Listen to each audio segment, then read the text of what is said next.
Today we discuss the Battle of Blair Mountain, the largest labor uprising in United States history and the largest armed uprising since the Civil War.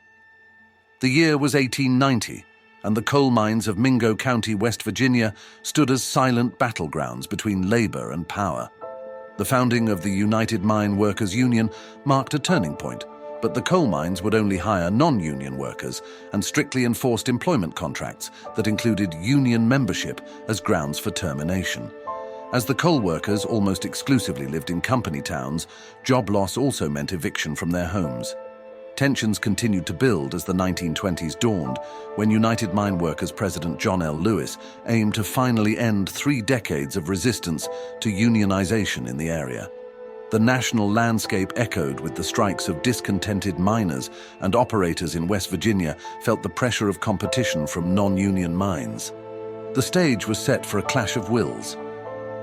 In the forefront of this struggle stood influential figures like the indomitable Mother Jones, her fiery spirit undiminished at the age of 83, and the local Union District leader, Frank Keeney.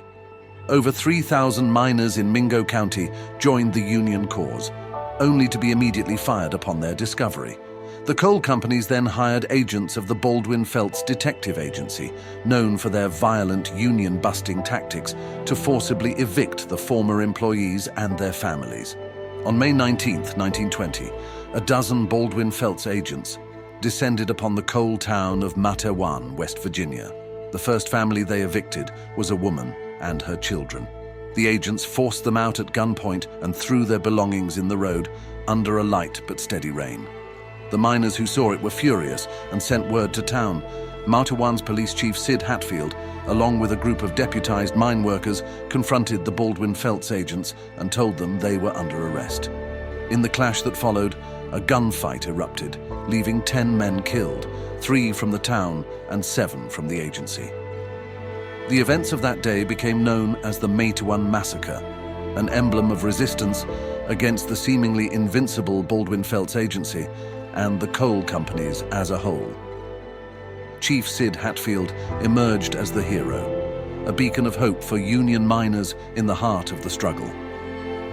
Throughout the sweltering summer and into the crisp fall of 1920, the Union's strength grew amid sporadic conflicts and setbacks. The summer of 1921 brought a storm of violence as Union miners launched a daring assault on the non-Union strongholds dotting the Tug River Valley. The clash, dubbed the 3 Days Battle, raged like wildfire until a truce was finally declared and martial law was imposed. Under martial law, hundreds of miners were arrested. The miners, who perceived it as a one-sided assault on their rights and freedom, responded with guerrilla tactics and sabotage. Amidst this maelstrom of chaos, tragedy struck. Hatfield, accompanied by his friend Ed Chambers and their wives, ventured to McDowell County to face trial. As they ascended the courthouse steps, the agents of Baldwin-Felts lay in wait, their guns poised for revenge. In an instant, Hatfield fell, his body a silent testament to the price of defiance. Chambers, too, met a cruel fate, his life extinguished in a hail of bullets. In response to Hatfield's murder, the miners, armed and resolute, patrolled their mountain settlements. Along the Little Coal River, they disarmed troopers sent by Logan County Sheriff Don Chaffin. On August 7, 1921, the leaders of the United Mine Workers District 17 gathered at the state capitol in Charleston. Frank Keeney and Fred Mooney, seasoned veterans of the struggle, met with the state's governor and presented him with a petition of the miners' demands, but were ultimately rejected. The miners became more upset and began to talk of a march on Mingo to free the confined miners, end martial law, and organize the county. But Blair Mountain, Logan County, and Sheriff Chaffin stood directly in their path to justice. At a rally on August 7th, Mother Jones urged the miners not to storm into Logan and Mingo counties with force to establish the Union.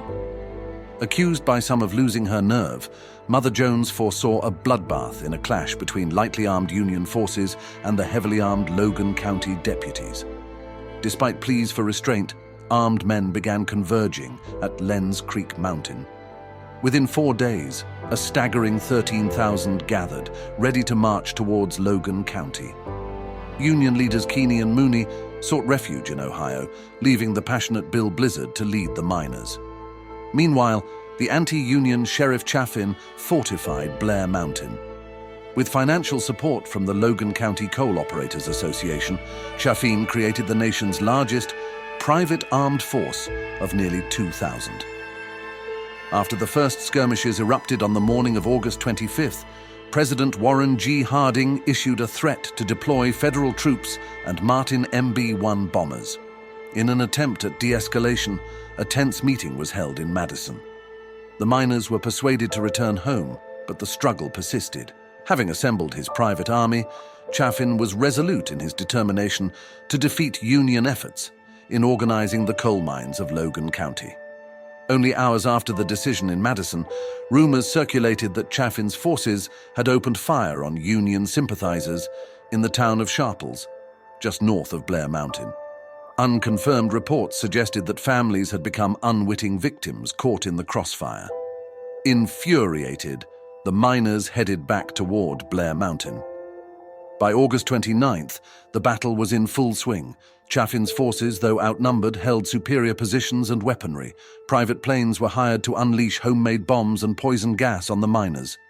Explosions erupted all around the towns of Sharples, Jeffrey, and Blair. On August 30th, Colonel William Eubanks of the West Virginia National Guard assumed command against the miners. Gun battles ensued, Gatling guns roared, and both sides wielded additional firepower. Chaffin's forces, composed of local volunteers and state police, suffered casualties. Federal troops arrived by September 2nd, but the miners, many veterans themselves, refused to fire on them. After more than a week of fighting, Bill Blizzard finally signaled his men to head home.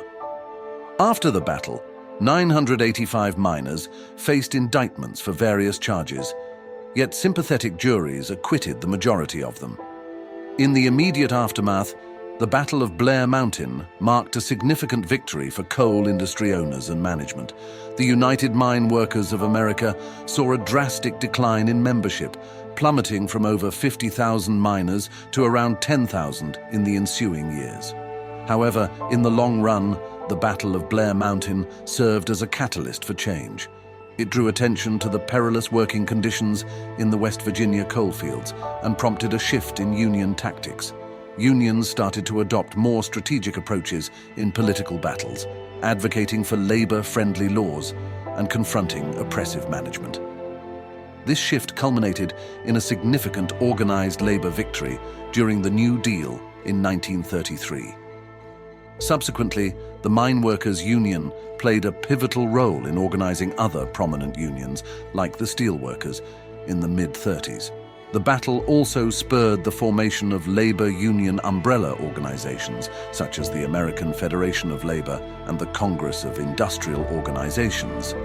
The Battle of Blair Mountain ultimately became a testament to the miners' resilience in the face of oppressive forces, etching a chapter of courage and defiance in the chronicles of labor history.